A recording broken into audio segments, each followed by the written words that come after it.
Hey y'all, I just wanted to make a quick tutorial on these super cute mohair hair bows, hair ties, whatever you want to call them. I saw them on Instagram. Wool and the Gang reposted somebody who made them with an I-cord machine, but I don't own one and they're kind of expensive. So I figured I would try something a little different. So let's get to it. All you need to make these are mohair yarn, a 3.5 millimeter hook, a tapestry needle to weave in a couple ends in about a half an hour, maybe an hour of your time. Super quick, super easy, so let's get to it.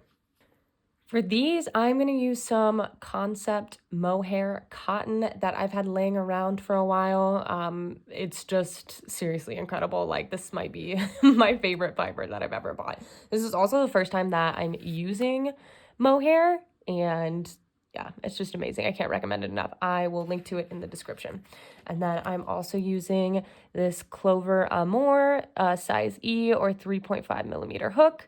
It doesn't really matter what size you use, just as long as it's appropriate for the fiber that you're working with. I think you could get away with using anywhere from like a 2 millimeter to a 4 millimeter, but I like this hook and it's what I had laying around, so that's what I'm going to use.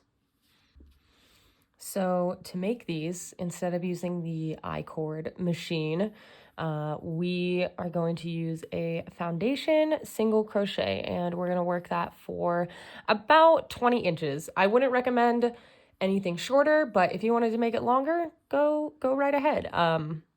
It doesn't really matter how many stitches it is either, so I wouldn't get too hung up on that.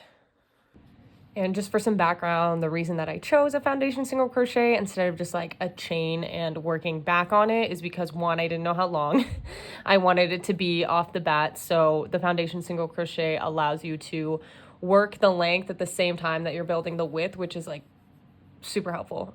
Makes things a lot easier when you're not sure what you're doing. Okay, so we're gonna start with a slip stitch any way you like. This is just how I make mine.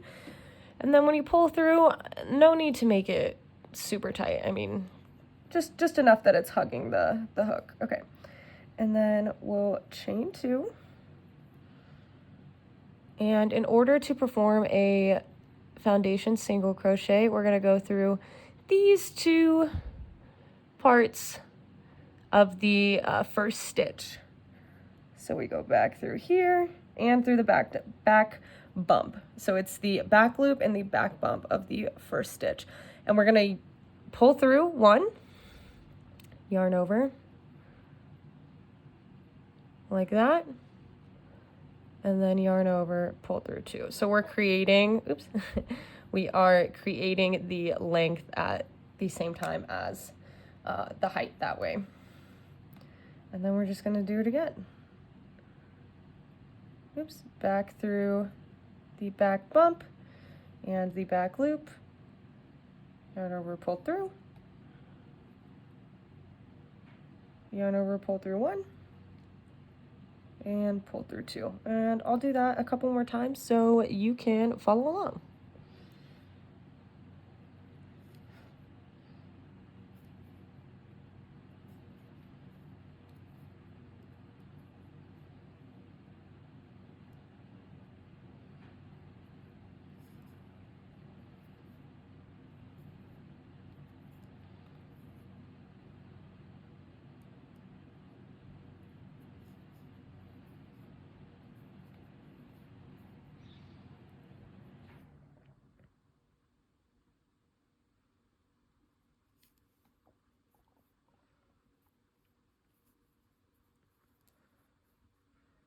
The other reason I chose a foundation single crochet is because it gives a lot of stretch, and I didn't want them to be too stiff, and I noticed that was probably an advantage of the I-cord machine, but I think this works just as well. And if you don't have one already, no worries, we got options.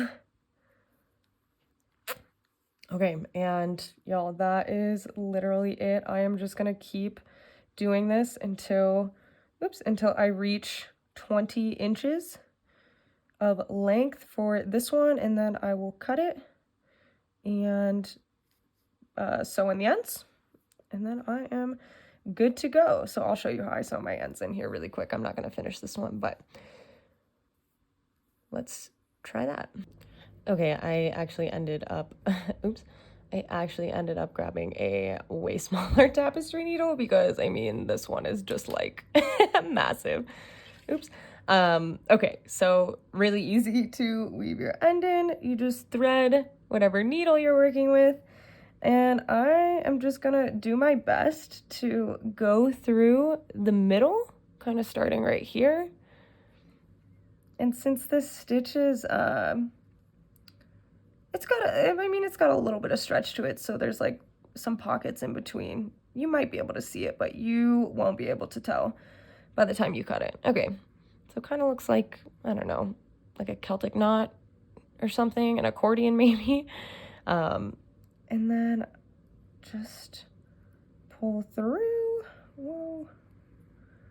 And I always will like hold near the top of it, or else it just pulls it through way tighter than I mean it to be. Cool.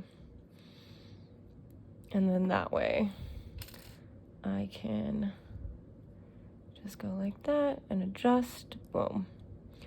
Perfect. And then I'm gonna take my scissors, give it a little cut, and then I always like stretch it out one more time just to make sure that it isn't popping out on either side. And I think we are good. Hey, thanks so much for watching. If you enjoyed this video, check out this tutorial for my best-selling crochet pattern, the Happy Camper Bandana. Should only take you an hour once you get the hang of it. All right, thanks. See you next time.